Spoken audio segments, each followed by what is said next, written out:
Olha, antes de começar, eu preciso te fazer uma pergunta. Você está pronto para ouvir coisas que o governo brasileiro tentou ocultar? E episódios tão estranhos que médicos registraram em relatórios oficiais.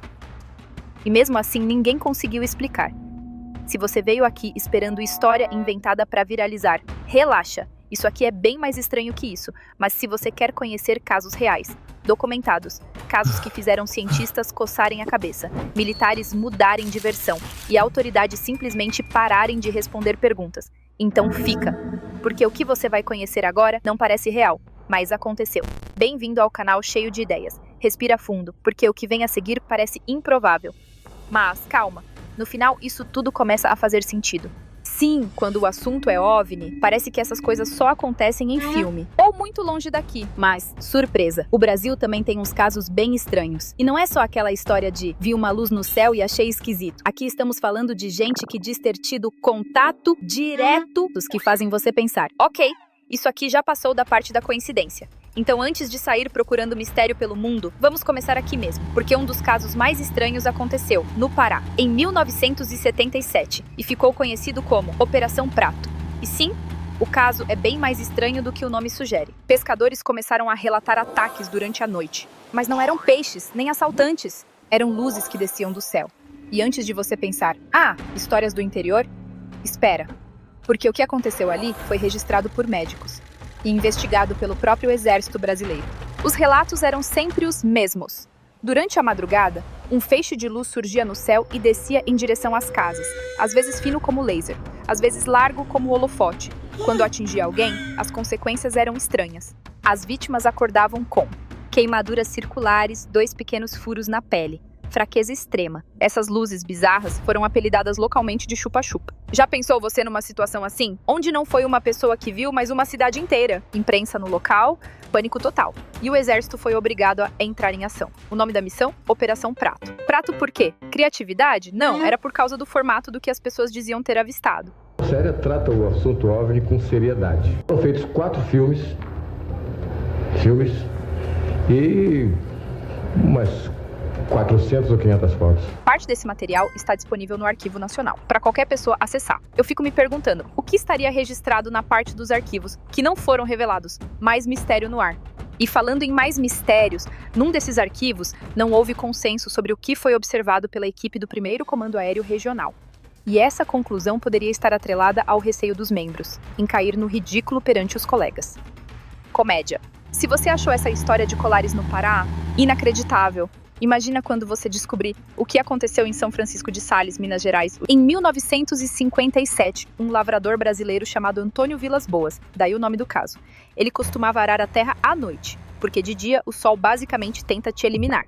Alguns dias antes, ele e o irmão começam a ver luzes no céu, aquelas luzes clássicas de filme, só que sem trilha sonora. Aí um dia ele tá sozinho, trabalhando, de noite. E aí o trator simplesmente para, assim, sem aviso. Ele olha e tem uma nave. Sim, uma nave pousada ali do lado do trator. E de dentro dela sai uma figura peculiar, com um capacete. Tipo um mergulhador espacial, que claramente não veio para turismo. Ele faz o que qualquer pessoa faria. Pernas pra que te quero. Ou tenta, porque o chão tava fofo. E aparentemente fugir de ET no barro não é muito eficiente. Então o ser pega ele e eles lutam. Sim, o cara tentou sair no soco com um ET. E por um instante, quase deu. Mas daí chegam mais 2. Ele é levado pra dentro da nave. Lá dentro tiram a roupa dele e coletam sangue. Passam um tipo de líquido estranho no corpo. E deixam ele sozinho numa sala, onde começa a soltar uma fumaça do nada. Sem buraco, sem saída, só fumaça. Ele começa a passar mal. Aquele combo completo de isso definitivamente não estava no meu planejamento de hoje. Então uma porta aparece. Mágica, holograma, tecnologia inexplicada. Nesse ponto, porta nascer da parede já nem surpreende mais. Pela porta aparece uma figura humanoide, feminina. Parecida com eles, mas diferente. Complicado, né?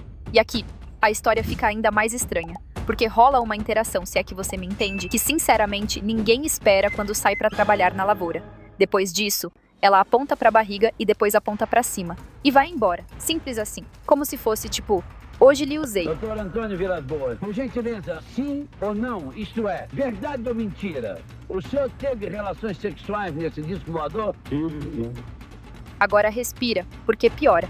Anos depois, esse mesmo cara, que virou advogado, vida normal, tudo certo, é procurado por americanos. Levam ele para os Estados Unidos e colocam ele dentro de uma base. Mostram símbolos perguntando: é igual ao que você viu? Ele olha e fala: não. Eles simplesmente devolvem ele para o Brasil? Agora me responde. Isso aqui é só uma história estranha.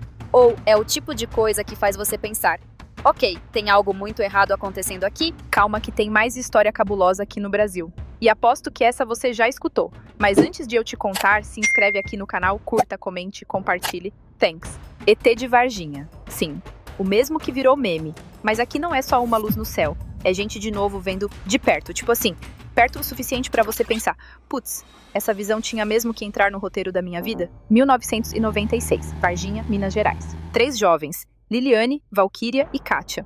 Num terreno baldio avistam algo encurvado no chão, a menos de 3 metros.